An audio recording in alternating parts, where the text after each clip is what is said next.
Hallelujah. Mshayeleni ihlombe bazalwane. Do you love him as I do?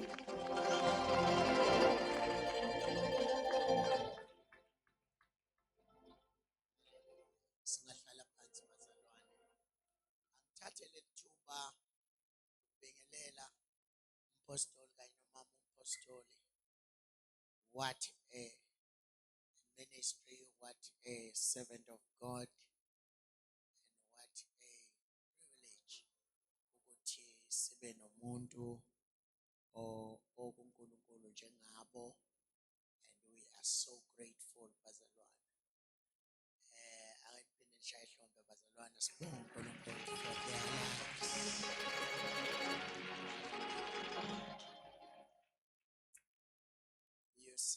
You see mhlambe angidlali ngempela kulento engiyishoyo. You are the envy of many churches. Afisa sengazathi ngabe anabo njengabafundisi bawo, kodwa nina nihlala nabo njalo.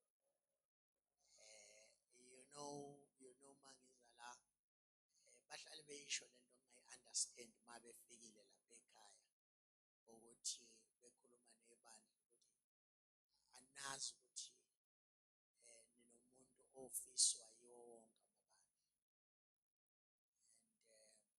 and asisho ukuthi yenzani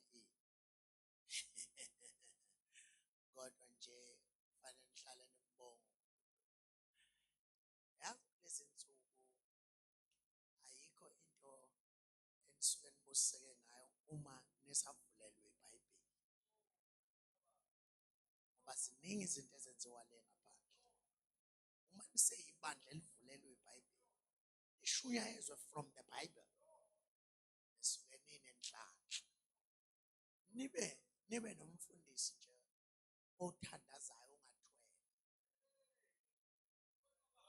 ongathwele. Ngiyakhuluma nje ukuthi niyayizwa noma niyizwa kwesinye isikhathi angikho concerned kakhulu ukuthi ube nomfundisi odiphende kuMoya Oyingcwele, othandazayo, ongahambi ekhonjwa ngapha ubafelokazi babantu. Mhlambe-ke namantombazane nje angahambe ekhonjwa kuwo. You see, mawusenomfundisi onjalo, ngike sahlanganyela naye, I think it was Wednesday, emthandazweni, ethandaza nje, evala every spirit that is stopping the move of God. Ube nomfundisi okholelwa emthandazweni, okholelwa kuMoya Oyingcwele. Hayi bazalwane, ake sishaye ihlombe and glorify God. And glorify God. Ngiyazi abanye bacabanga ukuthi hayi sobe simdudane size sibe ngeenyawo thina. Asikhonza umuntu thina. Nami futhi angishongo ukuthi sikhonza umuntu. Glory to Jesus. Singahlala phansi bazalwane. It's an honor. It's an honor impela ukuthi sibe nomuntu ofana nalo njengebandla likaJesu. Anginibingelele bazalwane, leadership yala ekhaya, nabafundisi, nabazalwane bonke egameni lenkosi yethu Jesu. Phela uma ibandla line leadership ephilayo ekhaya, ulibona ngomfundisi wabo ukuthi hayi i-leadership yala iyaphila. Kuba khona nje phela oyedwa oba nekhanda elibhekelena. Yabo noma bonke be-right, kuba khona nje onekhanda elilodwa. Engani nakwi-leadership kaJesu kwakukhona uJuda. uJuda Iscariot. Wayenekhanda nje elibhekelene, elinde ithuba angalisebenzisi. Yabo. So-ke emaye khona nalo yedwa naye siyambingelela. Kodwa hayi ngendlela enibahle ngayo angiboni ngaba khona onjalo. So siyambonga kakhulu uNkulunkulu. Asibingelele i-worship team. I-worship team iqhoke kahle. Yabo, singafihla amehlo yabo bona mawasho team bona asifihla amehlo for ukuphila kwethu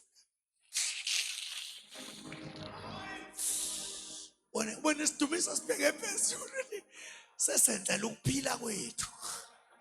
Oh yeah, really thank God for you. Amen. Bonke abazalwane what an honor. Ifisa namhlanje na ukhuluma ngomsebenzi wegazi likaJesu. I'll read a couple of verses. Cela nibambe lezi zinto. Nibambe ke lezi zinto. Siqale kuyo lona le ncwadi evulwe umpostoli ekuseni enkonzweni yasekuseni. Yabona uthathe ngikhona enkonzweni nani ekuseni. Anisakhumbula uthathe evulwe. Athe evulwe. Le nkonzo yasekuseni yokuqala. Athe evulwe. Ha? Ha? Ay, beningi. Exodus 12. Exodus 12. Yabona ukuthi bengikhona ngempela. Ningadlali nicabanga ukuthi angikho. Ngikhona noma ngingekho. I've just read this book. Enye incwadi eziwubusa. uJehova wayesekhuluma kuMose naku-Aroni ezweni laseGibhithe ethi lenyanga iyakuba kini inhloko yezinyanga ibe yinyanga yokuqala eminyakeni kini. Khulumani kuyo inhlangano yonke yakwa-Israyeli nithi ngolweshumi lwalenyanga yilowo nalowo makazithathele iwundla ke nithi iwundlu ngokwezindlu zawoyise kube yiwundlu ngendlu indlu ayibe newundlu indlu mayibe newundlu. Uzobona ukuthi umindli nabantu abancane ayihlangane nenye indlu ihlanganele iwundlu kodwa indlu. It's amazing bazalwane la ukuthi uNkulunkulu akayikhombe esontweni uyikhombe endlini. It's amazing.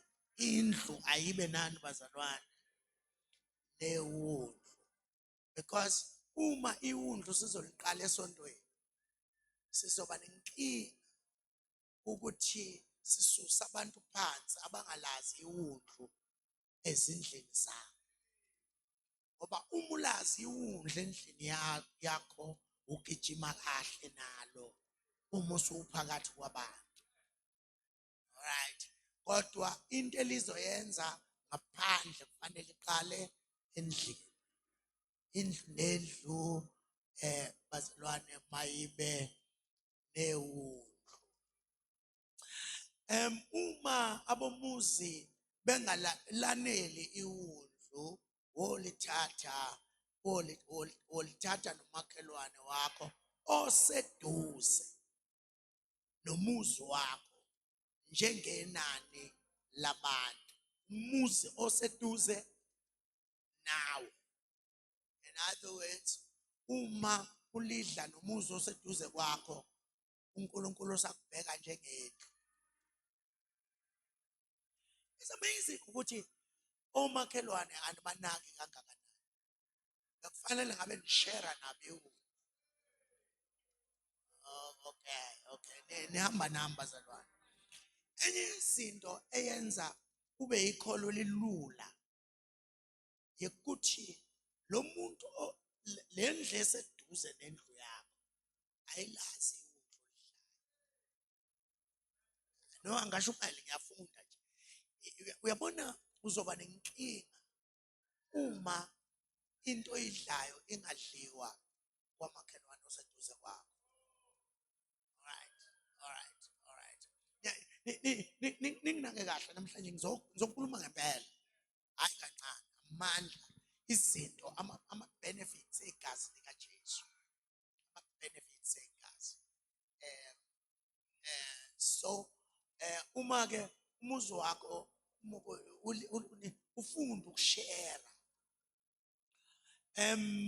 sikuverse number nomakhelwane wakho oseduze nomuzi wakho njengenani labantu kulelo nalelo wundlu anobala inani elithile njengokudla kwalona lo.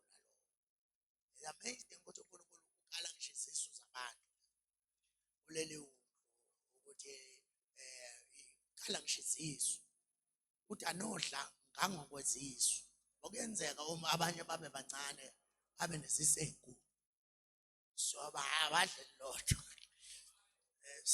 so kodwa ukhona abanye abantu ongeke wazi badlelaphi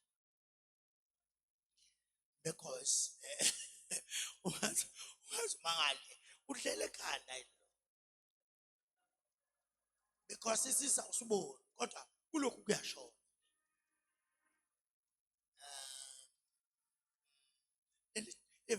abesethi iwundlu malingabe nesici ilipe ngeleduna libe nomnyaka kunye nilithathe ezimvweni noma ezimbozini mawungenayo imvu uthathe ini imbuzi.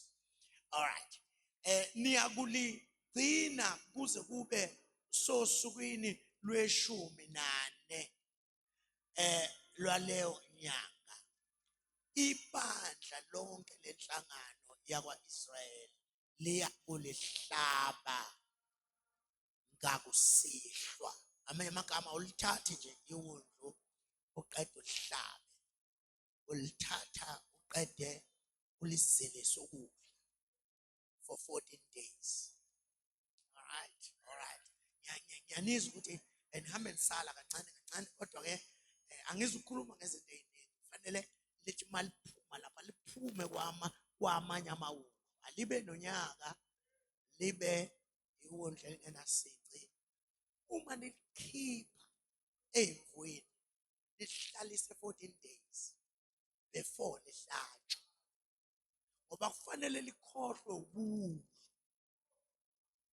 ngoba alithathi indawo yewundlu kodwa lithatha indawo yewundlu. Okay, aningezwa impela.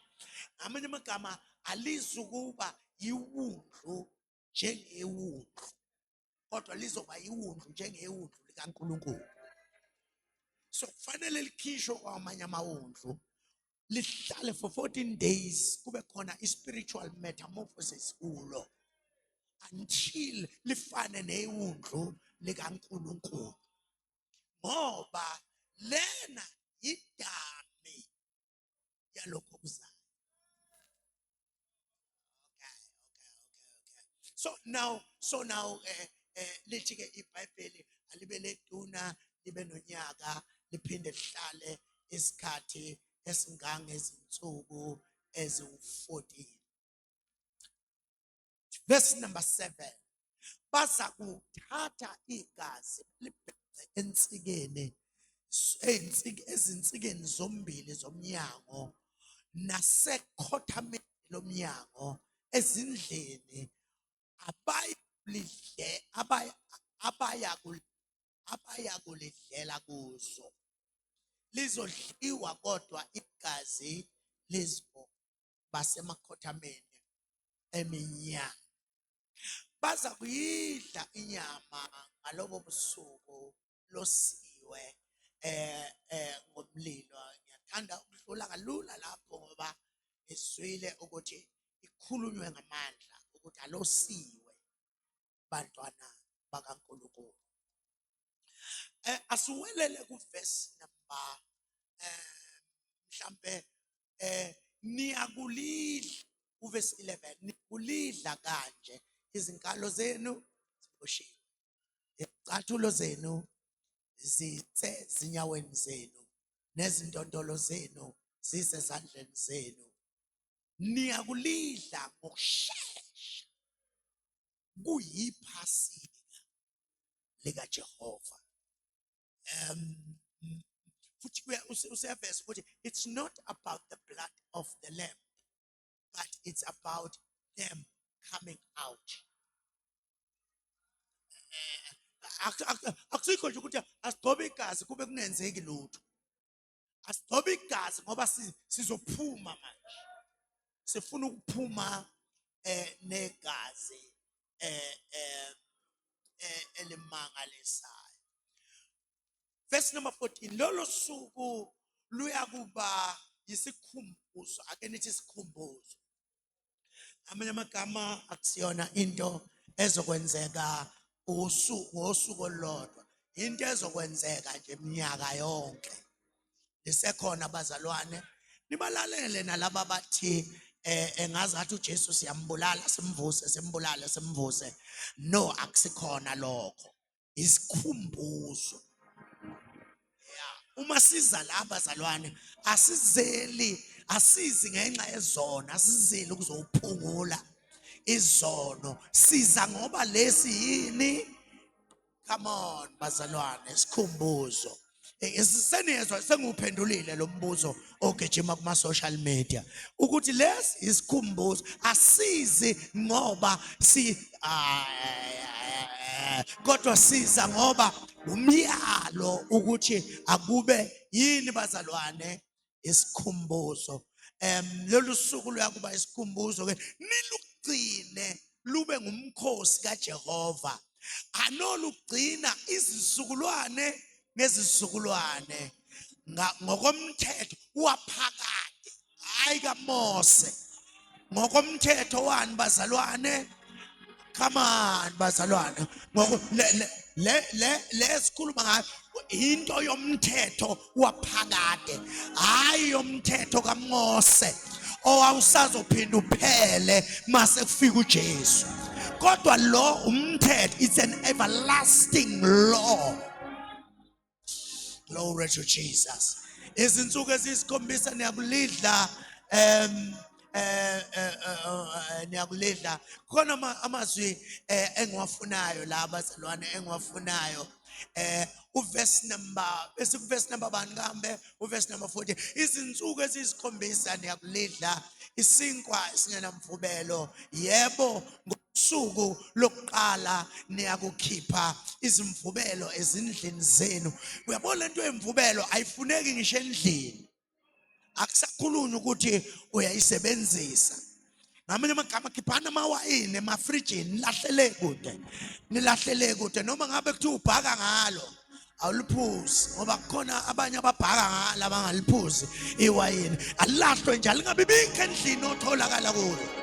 Lento le ayiphume ayibe ngaphandle. Mthe asikake imvubelo ayiphume bantwana benkosi, ayiphume imvubelo. Hey ngiyazizwa ukuthi ngizoshumayela la. Ayifuneki lemvubelo, ayifuneki lemvubelo. Ayinjani bazalwane? Ayifuneki.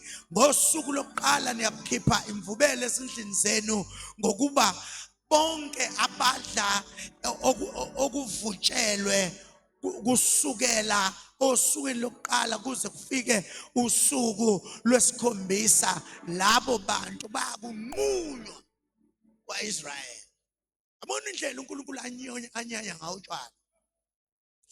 Yabona uma ngabe kuthiwa amavesi awekho, amavesi akhuluma ngotshwala ukuthi kuyisono, kodwa uthi uNkulunkulu obeyotholakala behlanganisa lento yegazi notshwala bayunqunywa.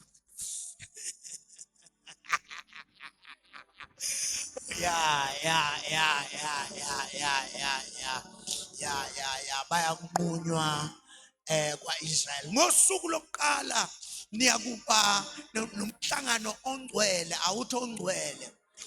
Nangosuku lwesikhombisa nibe nomhlangano ongcwele, awutho ongcwele. Kungasetshenzwa ngazo kube okudliwa ngabantu bonke, lokhu kodwa makwenziwe. Niyakugcina umkhosi wesinkwa esingenamvubelo. Ngakho lolo suku ngikhiphile amabandla enu ezweni laseGibhithe ngikhiphile. Glory to Jesus. Hallelujah. Yabona uSathane uyangiphazamisa la kodwa uJehova wayesethi kuMose, that is ngikuphi manje, niyakugcina lento ibe ngumthetho, verse 24, ibe ngumthetho kuwena nakuyo amadodana akho kuze kube phakade. Kuyakuthi lapho senifike ezweni uJehova aza kuninika lona njengesethembiso sakhe, niyakugcina inkonzo yakhe. Kuyakuthi nxa abantwana benu besho kini bethi iyini lenkonzo kunina, nithi kungumhlatshelo wephasika likaJehova owedlula kuzo izindlu zabantwana bakwa-Israyeli mhla ebulala amaGibhithe ezophula izindlu zethu. Abantu bakhothama bakhuleka, abantwana bakwa-Israyeli basuka benze njalo. Ngicela ukuthi siye lapha encwadini kaJohn chapter number 1. Oh yes, John chapter number 1. Ngiyazi abanye bathi kuzofundwa kuze kube nini. Singafunda kuze kube nini. iBhayibheli le. Verse 29 wakhona uthi, the next day John seeth Jesus coming unto him and said, behold, the Lamb of God, which taketh away the sins of the world. This is he of whom I said, after me cometh a man, which is preferred before me, for he is before me. Let's go to verse number 36. Verse number 35. Again, the next day, after John stood, and two of his disciples, and looking upon Jesus as he walked, he said, behold, the Lamb of God. Ake siye encwadini nisake nje ukufunda. All right. Ake siye encwadini ye-Revelations. Encwadini ye-Revelations. Glory to Jesus. Glory to Jesus. Revelations. Uzobona laphana ku chapter number 4, ku chapter number 7 ukuthi kukhona into engumangaliso. Verse number 9. Verse number 9. Nesambona verse number 9. Ncwadi yesambulo isahluko 7 verse number 9. Thank you Jesus. Thank you Jesus. Sengabe ufuna ukuthini? Ufuna ukuthini? Emva kwalokho ngabona bheka ke isixuku esikhulu esingena kubalwa umuntu, sivela kuzo zonke izizwe nemindeni nabantu nezilimi, simi phambi kwesihlalo sobukhosi naphambi kweWundlu. Sembethe izingubo ezinde ezimhlophe, siphethe amahlamvu esundu nezandla zaso. Samemeza ngezwi elikhulu sithi, insindiso ngekaNkulunkulu wethu ohlele esihlalweni sobukhosi neyeWundlu. Nezingelosi zonke ezazimi zihaqe isihlalo sobukhosi namalunga nezidalwa ezine zawa phansi ngobuso phambi kwesihlalo sobukhosi, zakhuleka kuNkulunkulu zathi, amen. Isibusiso nenkazimulo nokuhlakanipha nokubongwa nodumo namandla nokunqoba makube kuNkulunkulu wethu kuze kube phakade naphakade, amen. elinye lamalunga lase liphendula lithi laba abambethe izingubo ezimhlophe bangobani bavelaphi na ngase ngithi kulo Nkosi yami nguwe owaziyo lase lethi kimi laba yibo abaphuma osizini olukhulu bahlanza izingubo zabo bazenza zaba mhlophe egazini leul ngalokho ke baphambi kwesihlalo sobukhosi sikaNkulunkulu bemkhonza imini nobusuku ethempelini lakhe nohlele esihlalweni sobukhosi uyakumisa iTabernacle phezu kwabo phezu kwabo kuyasa kabasayikulamba kabasayigoma kabasoze bahlatshwa ilanga nakusihlwa kuni ngokuba iwulu elingaphakathi kwesihlalo sobukhosi liyakubelusa libaholele emithonjeni yamanzi aphila noNkulunkulu uyakwesula izinyembezi zonke emehlweni abo. Let's go to Revelations and it's chapter number 12. Oh God, oh God, oh God, oh God, oh God. This is too strong. This is too strong.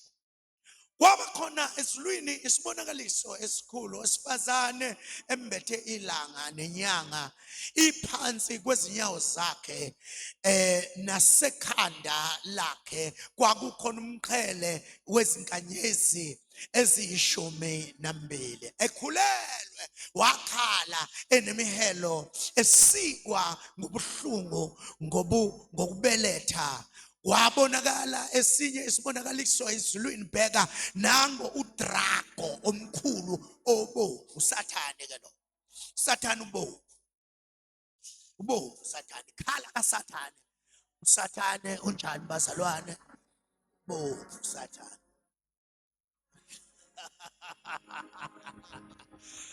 Glory to Jesus, glory to Jesus. Bonke labo bathi abantu usathane umnyama ufana nathi manamanga usathane unjani bazalwane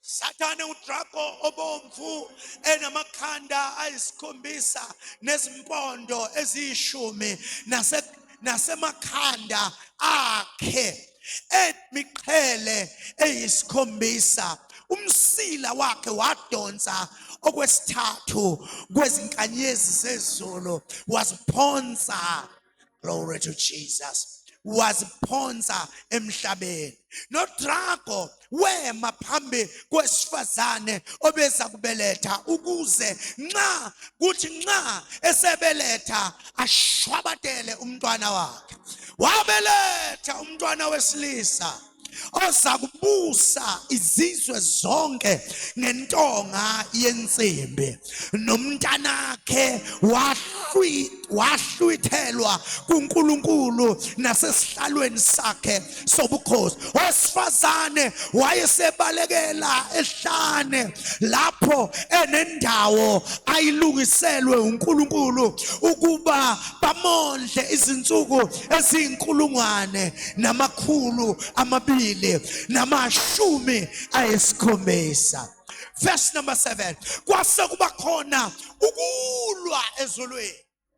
Uyabona ukuthi ukulwa ezulwini, the devil useye ezulwini manje ngenxa ukuthi ufuna le ndoda silisa.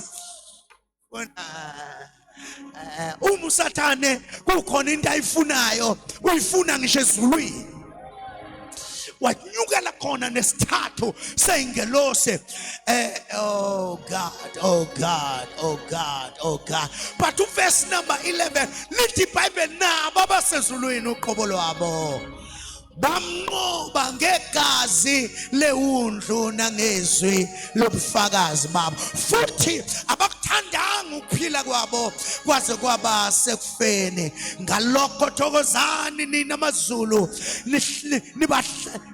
nabahlala kuwo, maye kuwe mhlaba. Mhlaba nakuwe lulwandle, ngokuba uSathane wehlele kini enolaka olukhulu, azi ukuthi unesikhathi esifusha. Baba, izwi lakho liphilile namandla, sebenza ngomangaliso, uphile njengoNkulunkulu phakathi kwethu, in Jesus name. Ngifunde indawo eziwu-4. Ayibonge Nkosi Mama Apostle. Good to see you. Good to see you. Ngibusekile izolo. Ngibusekile izolo. Yabona ukuthi I'm well acquainted ngakho konke okwenzakalayo. Hallelujah. Ngifike ngiqede lapho engikhona ngihambe ngibuka wonke amadodana, buka bonke abangani ukuthi basayiphethe le. Now uma sifunde indawo eziwu-4. Number 1, encwadini ka-Exodus chapter number 12, sibuka umfuziselo walokhu okuzokwenzeka uma uJesu efika. Kodwa uma sidlula kulokhu uJesu akwenza uma efika, sidlulela chapter number 7, kulapho ivangeli belili lahlekile kubo amaJuda. Nabo sizwa one thing, noma kusabhekwa elikaJesu igazi, noma sefikile uJesu wachitha elakhe igazi, nalabo abebengamfuni bambalekela, nabo basazobuyiswa futhi kulo igazi. Kanti nasezulwini nakhona kusebenza lona igazi. Allow me to take you through. Bazalwane, kule eyase Gibhithe abantwana bakaNkulunkulu bephuma. There are a couple of things, bazalwane, that are very, very important. uNkulunkulu, umyalo kaNkulunkulu uthi anobulala iwundlu bese describe iwundlu ukuthi alibe nonyaka owodwa, kodwa nilibulale uma selenonyaka neyinsuku eziwu-14. Uthi ke uma sikhuluma uNkulunkulu lapha ku chapter 12, mawufunda yonke le ndawo, uthi uNkulunkulu anolidla inyawo zenu iboshini, nilidle senigqokile nilungele indlela. Amanye amagama nizokulidla lihleli phansi, nizolidla ni ready for the journey. Ngoba enye izinto zegazi likaJesu, igazi lesiprepare indlela. Enye yezinto igazi eliyenzayo, uma ungakaze uhlangane negazi awukho ready for indlela, ngoba ushawa izinto ebezizovinjwa igazi. And futhi uyakuveza lapha ukuthi uma ngibona igazi ngiyakudlula, uthi ngitshele nombhubhisi ukuthi enze njani, adlule, angangeni ngenxa yani yegazi. Amanye amagama, uma ungakaze uhlangane noJesu wataste okwegazi lakhe, awukho ready for the journey. Ijeni ngendlela enzima ngayo nangendlela edangerous ngakhona idinga abantu begazi, ngoba awukwazi ukuphuma endaweni yobumnyama ngaphandle kwegazi, futhi awukwazi ukuhamba endleleni kanti alikho igazi. I will take you through this. But number 2, bazalwane, leli gazi leli laleli wundlu, iBhayibheli liveza ukuthi liyakuba uphawu. Amanye amagama, igazi, it does not only save alihlanzi nje izono kodwa liba uphawu. Hallelujah. Igazi likaJesu bazalwane, uyabona uma kuwafika kulo, uyabona uma kuthiwa uSathane ubengakwazi ukufika kuwe akutshele ukuthi uvimbeke kangakanani ngaleli gazi, akayenzi into afuna ukuyenza. Because uma efika noma ngabe uzokwenza ini, ufika abona uphawu. Abona igazi likaJesu kube yisign neseal yokuthi wena awusathintwa inoma kanjani, akusadlalelwa kuwe noma yikanjani. Igazi kuwe, it becomes a seal, uphawu. But more than that, uthi lento yegazi akusiyona nje ukuthi amandla endlela noma uphawu endleleni, uthi kodwa nizokudlulisela izizukulwane ngezizukulwane. Amanye amagama, igazi likaJesu has to be a legacy. Has to be a legacy. Uyobe awusebenzanga wenzanga lutho uma ungawudluliselanga umsebenzi wegazi into your family, your next generation. Ngoba bazalwane, leli gazi kangazathi uthi uNkulunkulu iyadluliseka lento iyokuba into yezizwe ngezizwe. Nesekhona bazalwane. But number four, because lapha idami le noma le ebonisa iveza ubunjalo begazi likaJesu empilweni yethu. Abesethi leli gazi leli alizukuba nje uphawu bese ethi kuyakuba yinto yeminyaka ngeminyaka. Ngamanye amagama iyadlula ekubeni legacy ebesifika la khona iba yifa elidluliselwa kwabanye nabanye balidlulisele kwabanye nabanye balidlulisele kwabanye.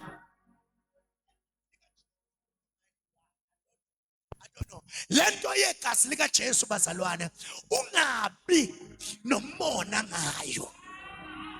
Glory to Jesus. Uyabona mhlanje sakhe ibandla elizophuma la lihambe limemeza njengomfazi waseSamaria elithi wozani nginikhombise ongitshele konke, ngoba lento le eyezizukulwane ngezizukulwane, iminyaka ngeminyaka.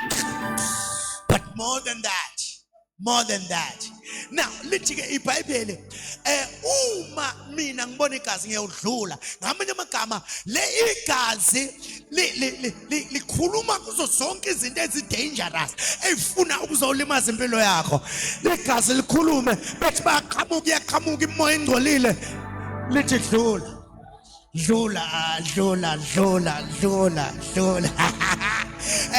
Kuthi bethi baqhamuka abathakathi, lithi igazi dlula. Kuthi kufika abantu abafuna ukwenza kabi, igazi liyakhuluma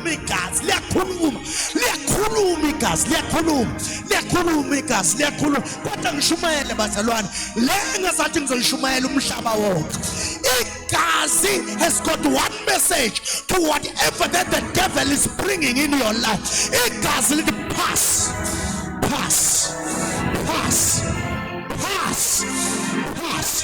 Kufike izifo, kufike ushukela madoda, kufike izifo zenhliziyo, kufike izinto, kufike ukuhlupheka. Igazi lithi pass. Dlula. Nashumayela kodwa ngathi ngiyayizwa le. Lithi igazi dlula. Igazi has got one message. Imessage yegazi ithi, come on, Church of Jesus Christ. Kuthi kuqhamuka ingozi, sifuna ukuqeda lapha ingozi, lifike igazi lithi dlula. Ufa kuthiwa imoto ishayisile yaphela, kodwa baphuma bephila phakathi noma khona legazi elithi dlula.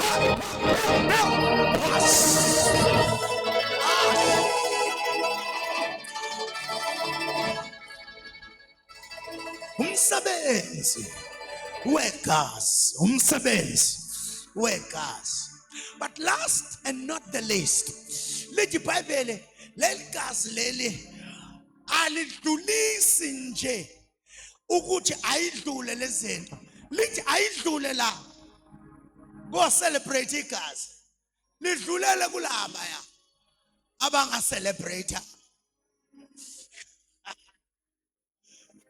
Manje ngishumela kwi whole night prayer sinayo, ngikhulumela nje ngoba bengingashumayeli, ngakhuluma ngavula izwi likaNkulunkulu la khona ethi uNkulunkulu ngothatha isifo kubantwana babo ngisiphose kulaba abaseGibhithe. Nisekhona baza akuyikubakho nyumba phakathi kwenu, ibeletho ngiyazivula, ibeletho ngiyazivula. Ngamanye amagama, when you look at this blood, uthi uma ukhona igazi lithi dlulela kule misi okungaselebrayithwanga, basengozini abantu abaseduzane kwakho kanti bona abanalo igazi. Ngoba naso lithunyelwe kuwe lizokwehlela.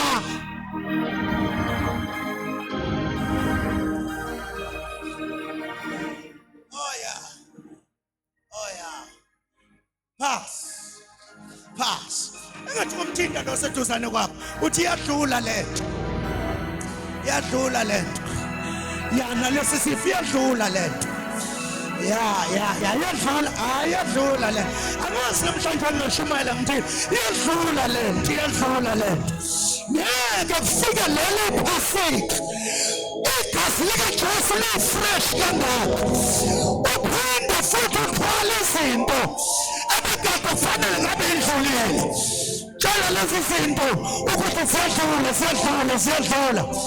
Negazi liyakhuluma, ziyadlula lezi zinto. You know, leyo kwakuyisibonakaliso sento eyayikade izofika newundlu langempela. Ngoba leli kwakuyiwundlu lezimvu, kodwa leli esikhuluma ngalo thina asive sinenhlanhla.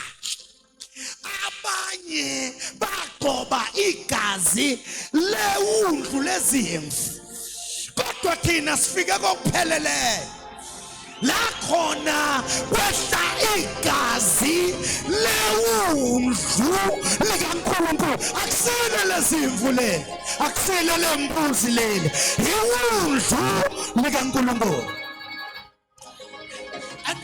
And in the book of John is so much wonderful. The book of John is so much wonderful because in the book of John, chapter number 1, iBhayibheli liveza ukuthi lithi iBhayibheli chapter number 1 verse number 1, eqaleni waye ngulizwi, ulizwi waye kuNkulunkulu, ulizwi waye nguNkulunkulu, futhi ulizwi unguNkulunkulu.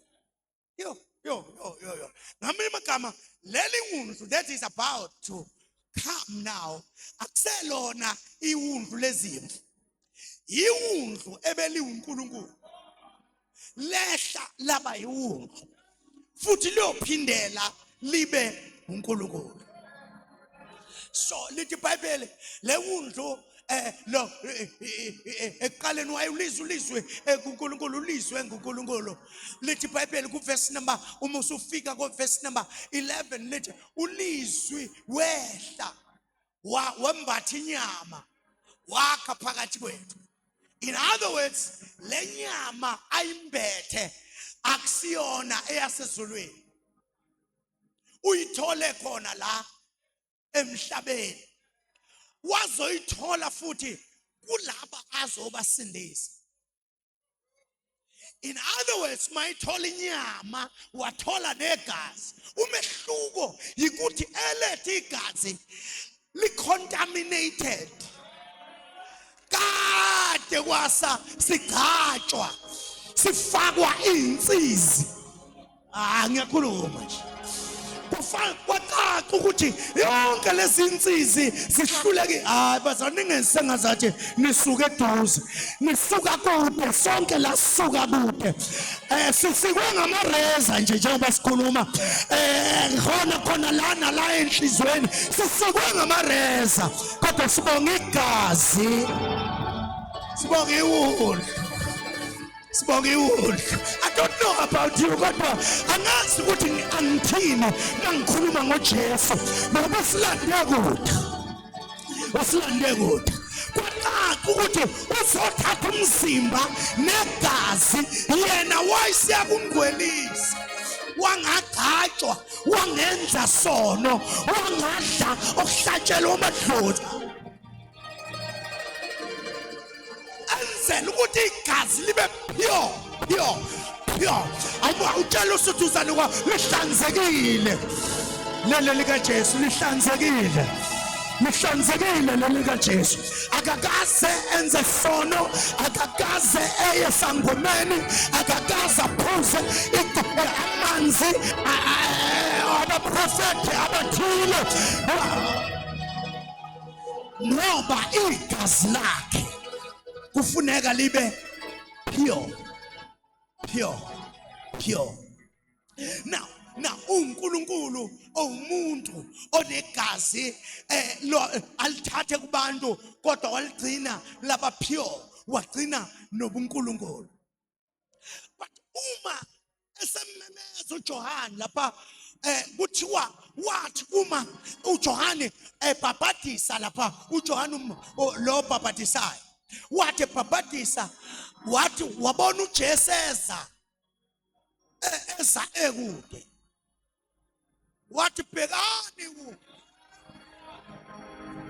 Yabona leli gama elithi bhekani lisho ukuthi susani amehlo kukho konke, bese nibheka lokhu ngoba kubalulekile kunakho konke enikwaziyo. uJohane ukhuluma nje kanjena bazalwane, kade yena ebhabhadisa uJesu ngayizona. Sengazathi kuthe mayithi uyambhabhadisa, kuthe mayithi kwavele kwavuleka izulu. According to Matthew chapter number 4, wathi mayimbhabhadisa, chapter number 3, wathi mayimbhabhadisa kwavuleka izulu, kwehla umoya ongcwele ngesimo sejuba. Umoya ongcwele akasilona ijuba, umoya ongcwele wehla ngokwesimo sani sejuba, wafike wahlala phezu kwakhe. Kuthe noma umoya ongcwele esehleli, kwezwakala iphimbo livela phezulu lithi, lona indodana yami engithokozile ngayo, ngizweni.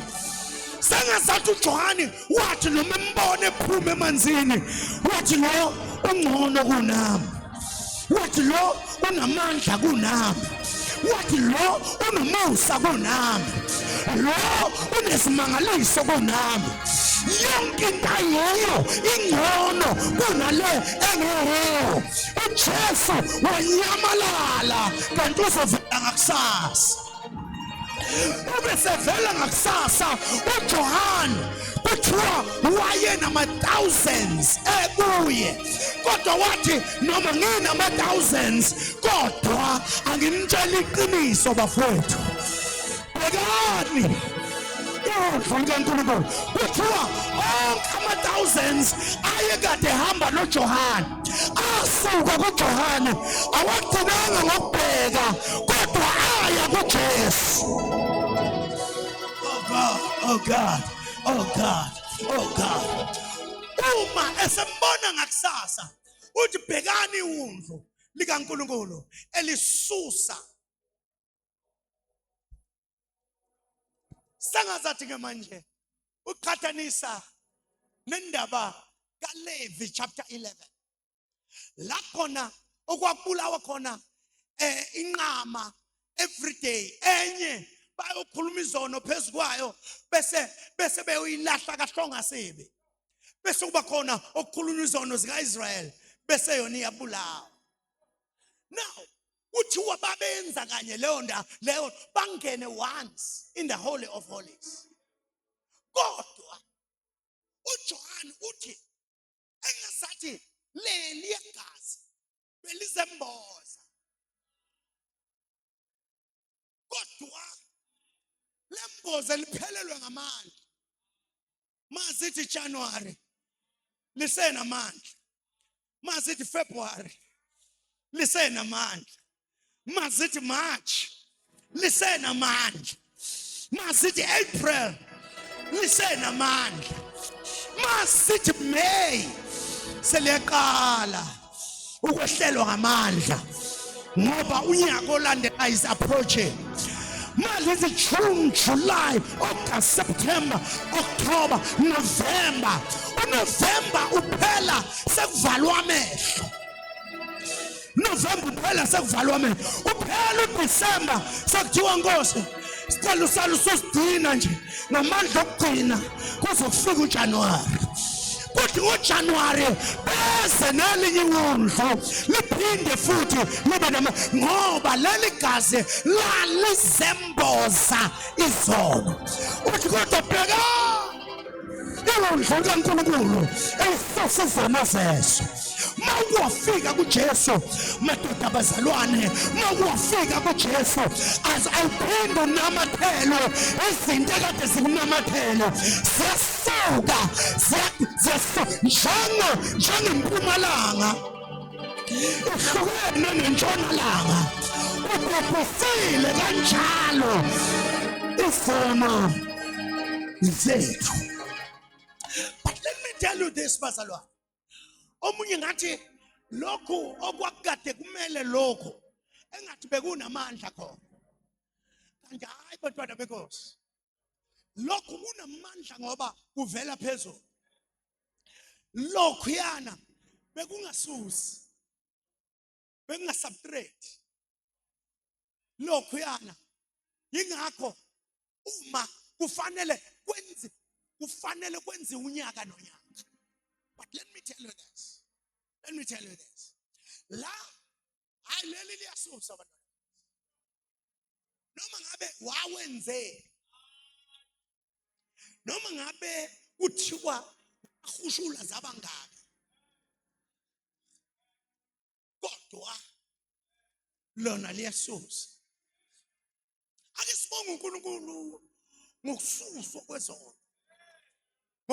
kwezono. Asahambe sijeqeze ukuthi obani abasibonayo ngoba konke kwasulwa. This is something that is so powerful.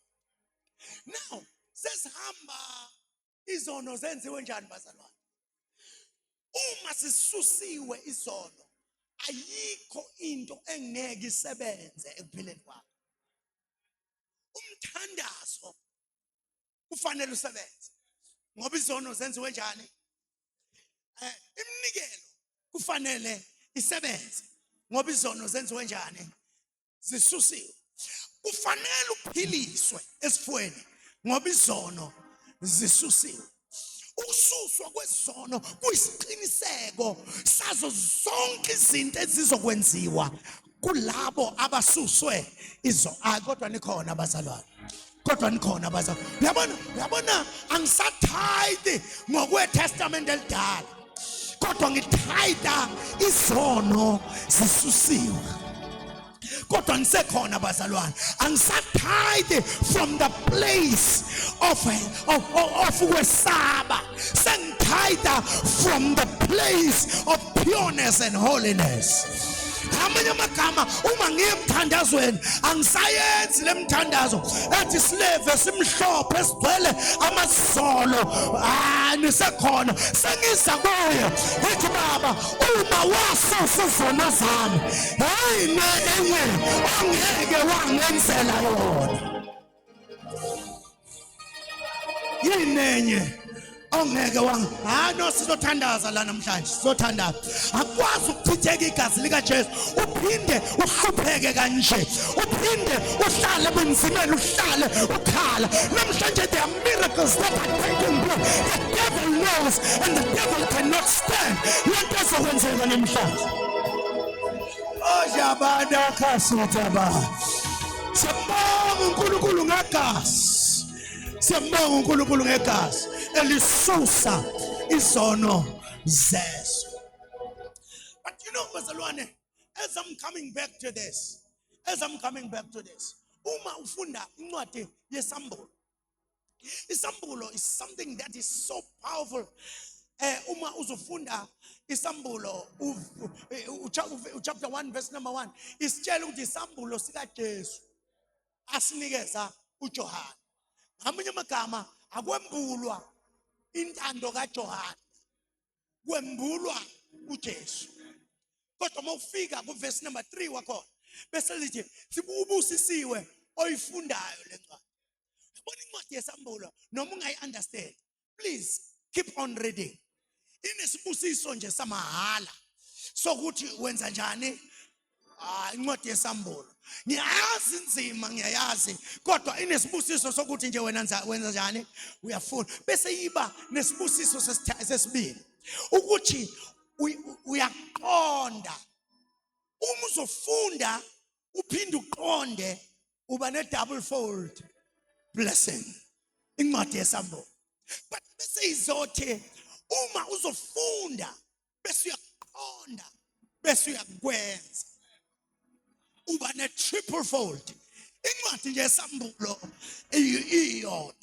So incwadi yesambulo ke leyo bese yambula uJesu ithi u-alpha u-omega owayekhona nokhona nozoba khona phakade naphakade.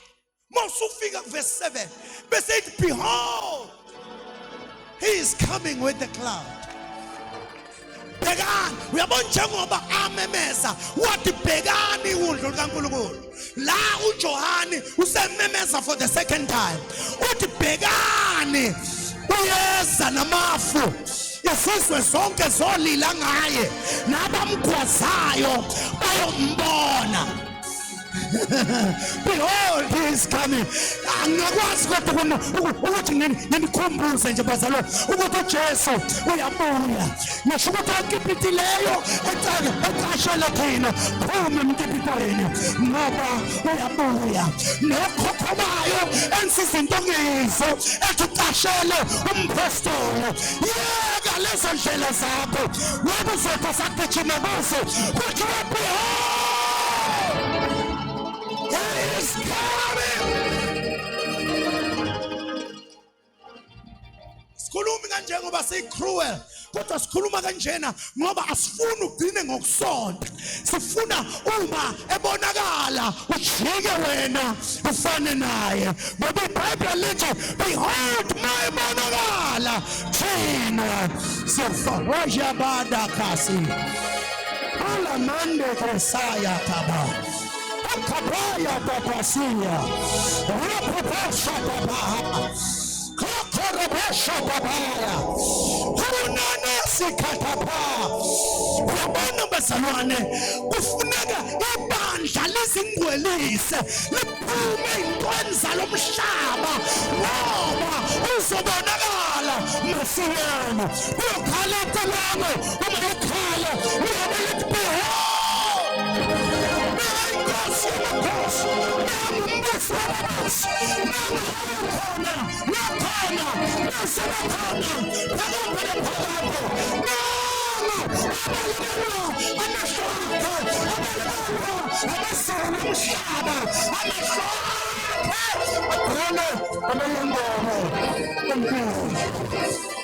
Jesus is coming. He is coming. He is coming. He is coming.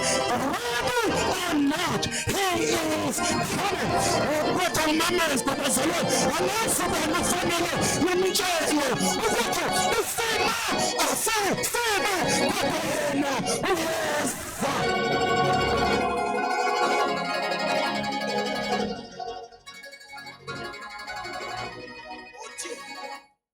umekhuluma uPetro uthi ozayo uyeza akayi kulibala. So now lencwadi ke yesambulo, these are things uqeda ukubonisa uJesu, uqeda ukuveza ubani uJesu. Bese kuzothi chapter number 2 to chapter number 3 abe esethe, oh God, kodwa nikhona bazali, abe sethe ezokhuluma ngamabandla, ukunqoba kwawo nokuhluleka kwawo. Angiphinde futhi, nalo leli esikulo linokunqoba kwalo nokuhluleka kwalo. Isho ukuthini leyo? Isho ukuthi kubambisisa ukunqoba, but work on your weakness.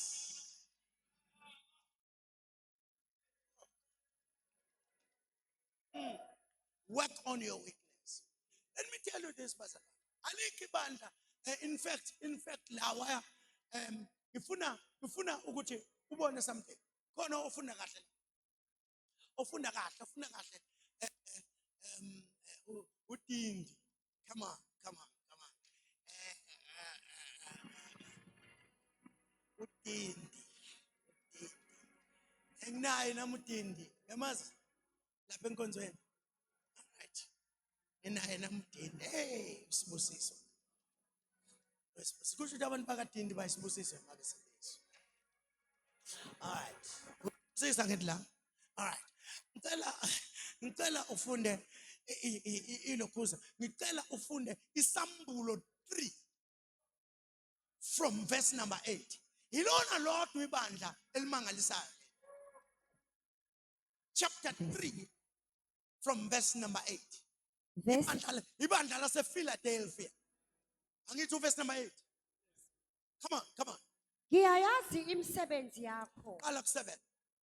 Nakuyo ingelosi yebandla lasePhiladelphia loba ukuthi nanku akushoyo ongcwele oqinisileyo onesihluthulelo sika David. Nanku akushoyo bani? Ongcwele. Ngamanye amagama uvezwa la uJesu kuleli bandla engongcwele.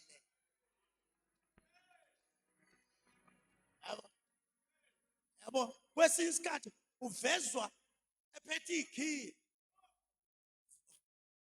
But la uvezwa enjani? Come on. Nakho akushoyo ongcwele oqinisileyo onesihluthulelo sika Davide ovula kungavali umuntu. Come on. Uyabona uma sekuthiwa ungongcwele abesenza lezi zinto ezimbili.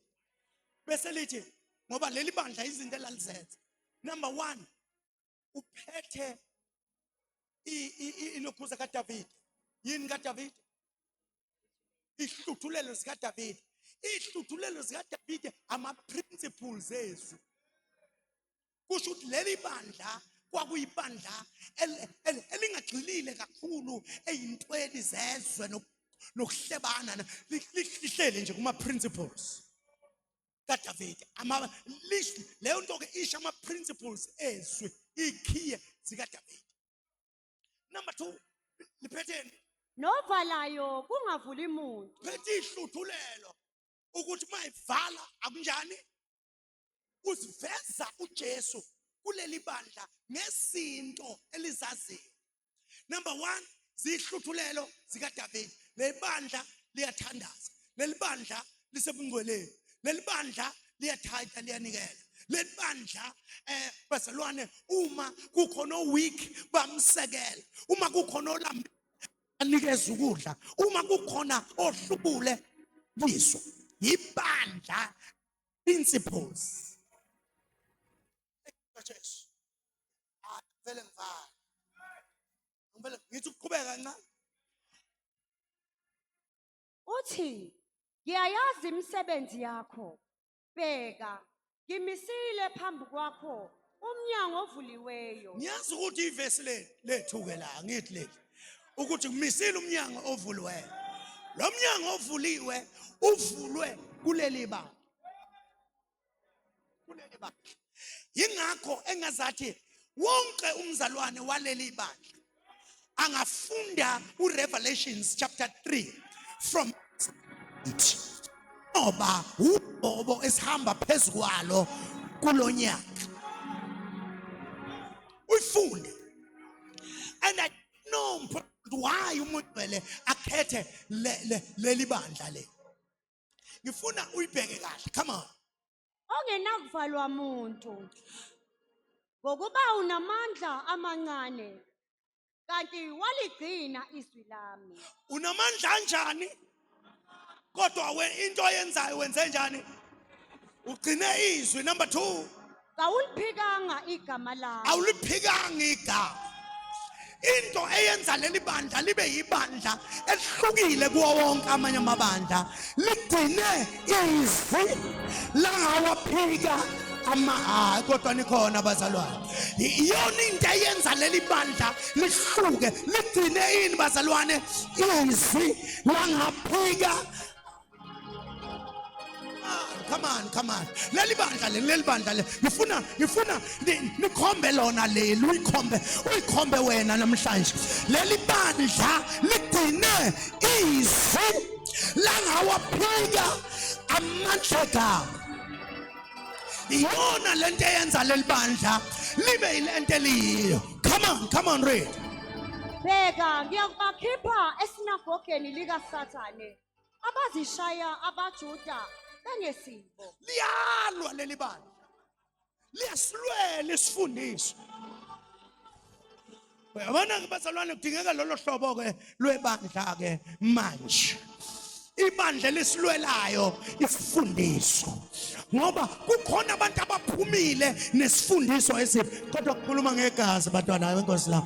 Kodwa leli bandla leli lali weak kodwa laligcine izwi. Number 2, langawaphika amandla egama. Bese lithi iBhayibheli wamelana nabantu ababezenza abapostoli kodwa bengamasinagogo kaSathane. Mhlawumbe angimemezele ukuthi akusibona bonke abantu abanogobo lwabapostoli namhlanje. Kodwa kukhona abanye abazibiza ngabo kodwa bangamasinagogo kaSathane. Kudingeka ukuvuka kwemali. Ibandla lethu noma ungakhuluma kahle kodwa isinagogo likaSathane. Ufa nesifundiso esibona kodwa isinagogo likaSathane.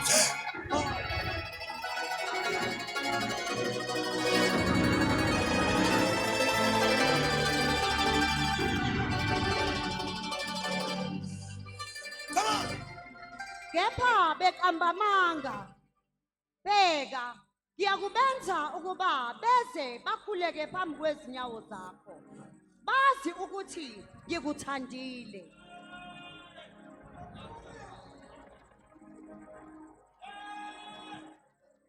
Sawuliqedile leli bandla. Ngokuba ulilondile izwi lokubekezela kwami. Nami ke ngiyakulondoloza ngehora lokulingwa. Nansi into engifuna nibheke kule ncwadi okwanamhlanje. Azini njengoba sifunda. Onke amanye uJesu ukhulume athi nginalokhu against you. Kodwa leli akukho la athi khona I have this against you. Kodwa uma ekhuluma ngalo akakhulumi ngalo engathi liwuSuperman. Uthi unamandla amancane. Kusho ukuthi into right ayilwiwa ngamandla amakhulu.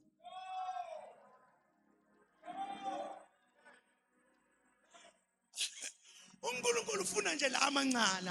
Awutshela ukuthi ufuna nje amandla abanjani. Nasi isikhathi singibalekele.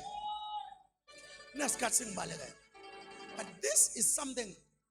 Uma ufika ko chapter 4, verse 1 up to verse 4. Hlala phansi. Mofela. Ukhona umnyango lapha athi uvuliwe. Ngoba umnyango mithatha iminyango. khona umnyango verse number 8 ku chapter 3 ukhona umnyango oku chapter 3 verse number 20 yilowo ke kuze kulesi sikhathi esiphila kuso la siphila kuso siphila kuloya uthi bheka ngimi ngasemnyango ngiyanqoqa ubani lothi ngimi ngasemnyango come on bazalwane ubani lo ngimi ngasemnyango uthi ngimi ngasemnyango ngiyanqoqa uma kukhona ozwa izwi lami la ngaphakathi uyabona ibandla liqhubeka nama programs kodwa umnikazi webandla come on ibandla libhizi licula amaculo eliwarehezile hayi liwadownload kumoya ingcwele uJesu umi ngaphandle ibandla namhlanje na livalele uJesu ngaphandle. I'll speak about that uJesu uvalelwe ngaphandle bazalwane yebo kungenzeka nala sibhizi senze izinto zethu la sibhizi simeshanisa ingane yabo le ngane ingafanelana nalo amfana sibhizi ngaphakathi sibhizi shumayela ukuthi uzoganwa kanjani ungatrayanga uJesu uvalelwe ngaphandle kuyatraywana la kuyazanywana ake ngikhulume mpostoli kukhona abalimele la abalimele ngoba benalomqondo abawuthatha ngaphandle wamabandla avalela uJesu ngaphandle ukuthi akudeyithwane kwazwanwe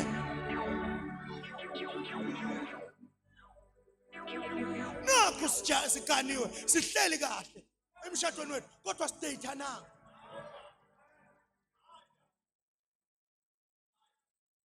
fanele ngimteste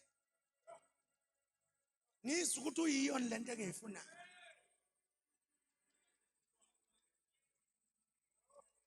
abanako kwenziwa lezo zinto uJesu evalelwe kuphi ngaphandle kuzokhonzwa kulela inyoka ngaphansi indoda ithwele noma umama ethwele uJesu uvalelwe ngaphandle ngoba uzophazamisa inyoka mayingena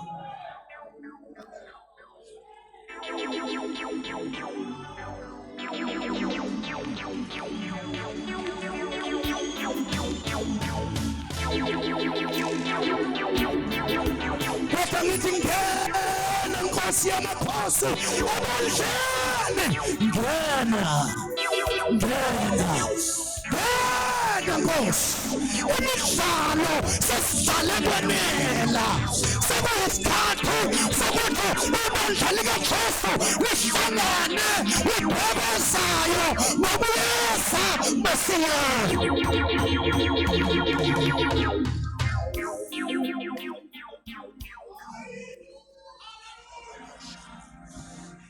Let me close like this. Umufika chapter number 7. Hlalana a little bit. Umufika chapter number 7. Ibandla selihlwithiwe ku chapter number 4 and chapter number 5. Wencwadi yeSamuel. Selambili ba. Sekusele lama Hebrew ekade. Yabona nje njengoba ngikhuluma nje ngizwe isaka iziheleke esinzima ukuthi kukhona intombazane ekhulelwe.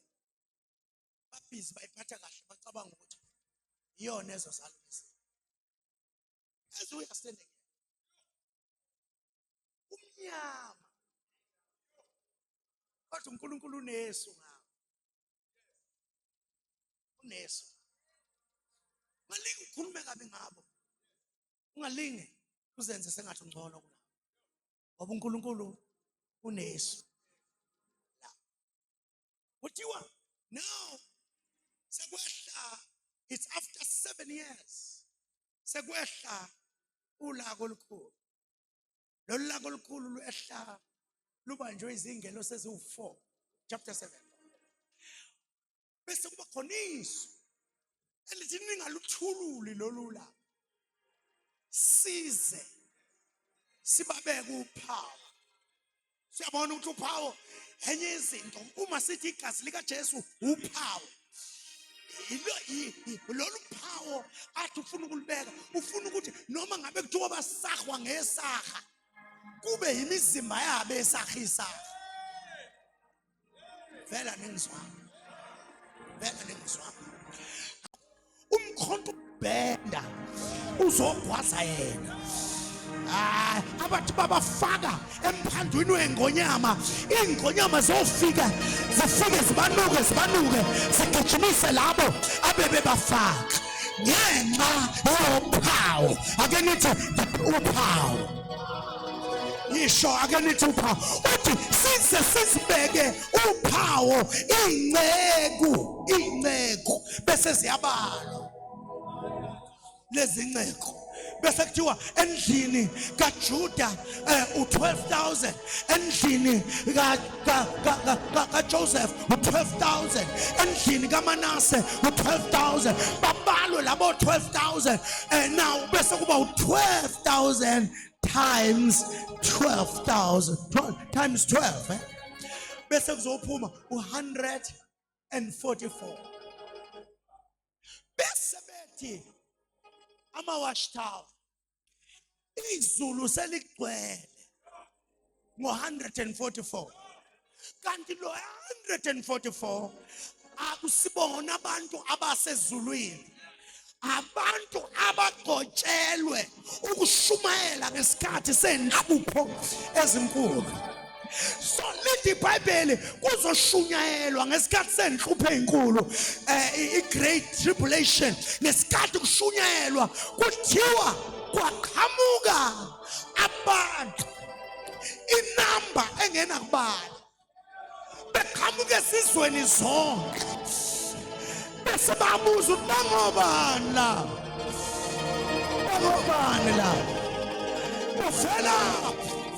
Bese kuthiwa bavela emhlabeni bebephila ngesikhathi senhlupheko ezinkulu. Into abayenzile bagezile iy'ngubo zabo egazini leNkosi. Ngesikhathi sika-Israyeli basindiswa igazi leNkosi. Ngesikhathi sethu sisindiswe igazi leNkosi. Ngesikhathi senhlupheko ezinkulu bayasindiswa ngegazi.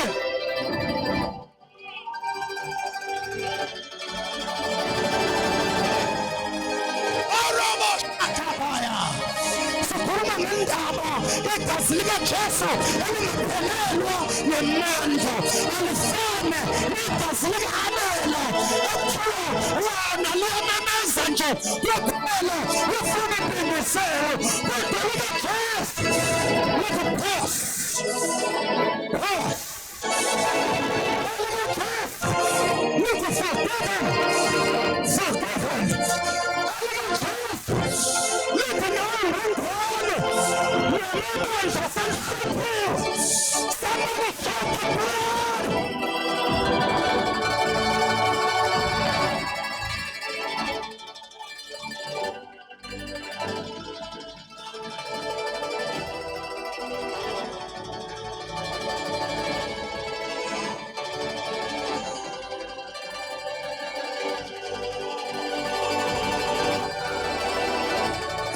Verses at rest.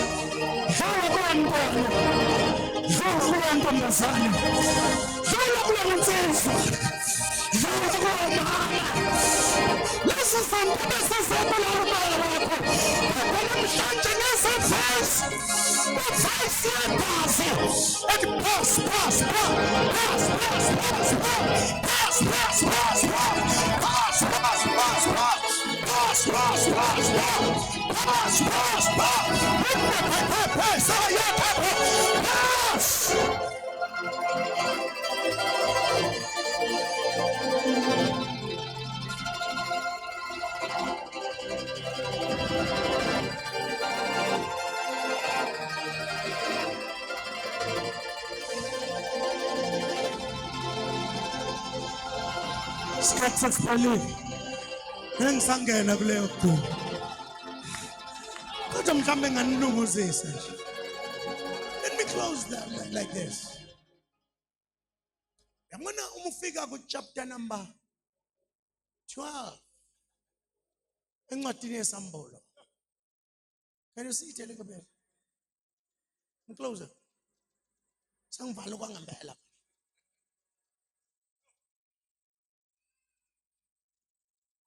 Zophuma la nifice namanzi asekho. So oh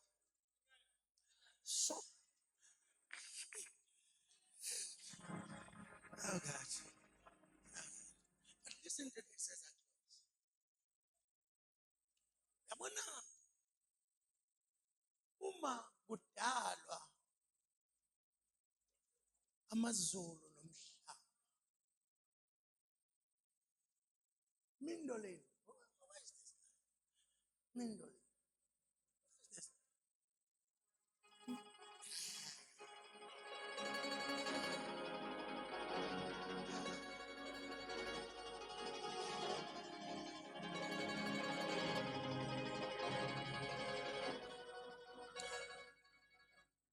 Uma kudalwa bathi abafundi beBhayibheli, I'm closing. Ukhona iminyaka eminingi ephakathi kukaverse 1 noverse 2. Ngoba uma ufunda uverse 1 lithi uNkulunkulu created heavens and earth. But uma kuya kuverse 2 uthi umhlaba wayihlala. Then every theologian usibuza umbuzo ukuthi yini le enza umhlaba kuverse 1 ube nomahluko omkhulu kunomhlaba kuverse 2. Okuverse 1 uNkulunkulu wathi kuhle kakhulu. Verse number 2 waseyihlale elimist nodwa olumnyama nediscord. Verse 2 yini le enze ke phakathi kaverse 1 verse 2.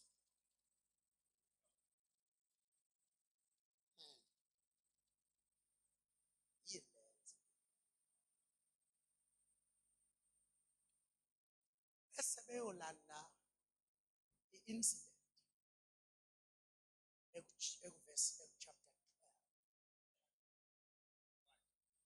Chapter 12, if we were to write the Bible chronologically, bekufanele chapter 12 ungene phakathi kaverse 1 noverse number 2 of Genesis 1. Ngiyazi ngihamba nabathile manje bonke abanye abasele.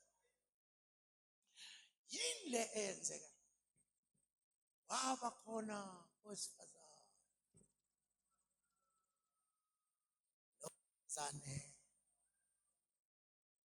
wayethwele ilanga.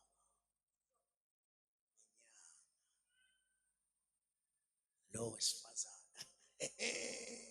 Lo wesifazane. Lo wesifazane. Kuzokhuluma chapter number 3 verse number 15. Chapter Genesis 3 verse number 15. Sekuthiwa inzalo yowesifazane ekukhulunywa ngalo mama.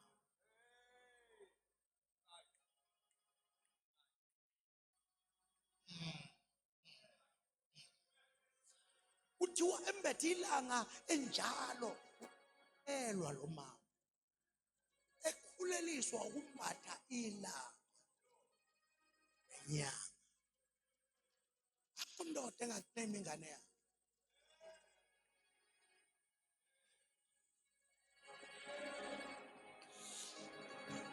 Is there any sense kule nto ezamukhuluma?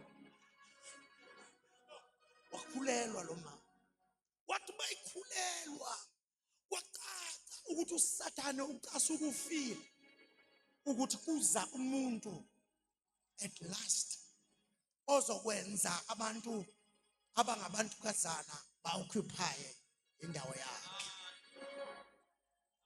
Funa wazi ukuthi le ndawo esiyi-occupyile uyiphathe kahle ngoba si-occupy indawo kaSathane waxoshwa usathane ongayiphathi kahle kule ndawo esingene kuyo negazi waxoshwa uyiphathe kahle ngathi ngihlabele into uliphathe kahle ivangeli mntanawo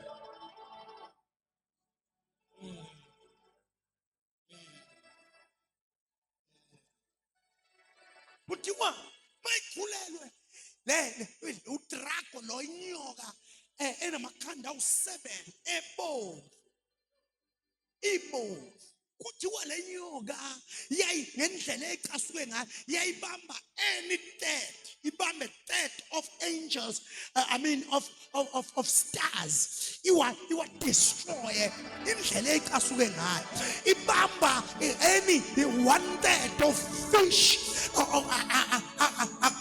kuthiwa makhulu ngofish izinto zasemanzini abambe 1/3 destroy hayi ngoba destroy kodwa ufuna ingane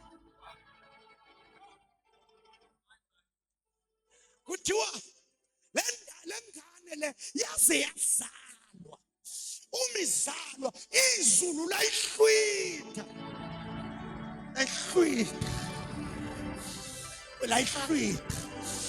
then udrago bomvu wahlela impi wayiqondisa ezulwini wafike wathatha 1/3 ofingelosi zabuya ngakuye balwa noNkulunkulu lithi iBhayibheli usatha ulokhuza uNkulunkulu wathumela uMikhayeli nethimba lakhe hayi mangikhuluma ngoMikhayeli njalo akusona nje isikhulu sasezulwini kuphela isikhulu nawe ongasibiza kwakho engifisa sengazathi osisi banamhlanje na bengaza amandla empi yasezulwini kaMikhayeli kodwa kusatha kuyindojeyana khumula uthi wena ngobufa uMikhayeli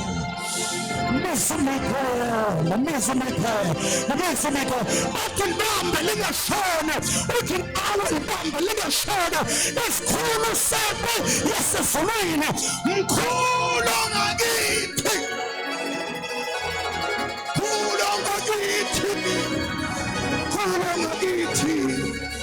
Mana lo sesu.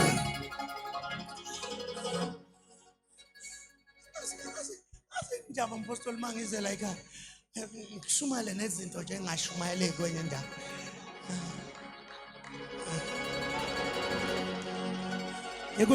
Ekuthi abanye bamadodana nendodakazi yami abangithanda ngempela genuine. But let me close like this. Kuthiwa walwa noMikhayeli. But there's one line. Alisho ukuthi uSathane wanqotshwa. Kodwa lithi he fought but he fought back. Amanye amagama power aye kuMikhayeli. Wayekwazi uSathane ukumelana kanye. Walwa ephuma ezulwini. Wathi uNkulunkulu mbambe. Wathi mphosene emhlabeni. Wasephoswa ke emhlabeni. Wathi mayiphoswa emhlabeni bese kuthiwa nabe emhlabeni. Banqoba ngegazi leWundlu nangezwi lobufakazi babo. Let me tell you this.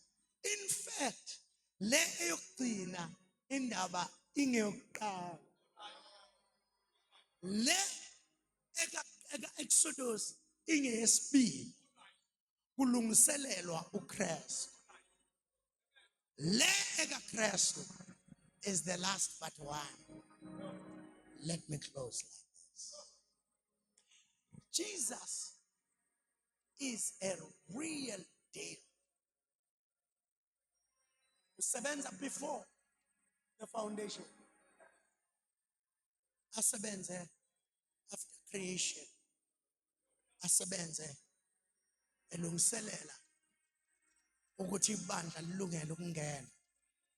Asebenze noma ibandla selihlwethiwe. Igazi likaJesu alinamngcele. Igazi likaJesu alinamngcele. Ungaziyekela nje ukusindiswa uyibambele abakini abaphansi. Ngiyazi phela ukuthi abantu abamnyama abasindiswa kahle, baba nemisamo yabo nje engacacile. Kodwa let me tell you, igazi lika Jesu lanele, liyisil lanele, liyamemeza lithi pass lanele, liyayisosa izono lanele, liyanqoba lanele. Igazi lika Jesu nangesikhathi senhlupheko enkulu besizwakala ukuthi bekhona ingoma, ngazi ithini le ngoma, kodwa sengazathi bathi hlangiwe, hlangiwe, hlangiwe ngegazi lemfana, hlangiwe ngamufa nophando, sengenziwe ngoba umntwana. Igazi lika Jesu.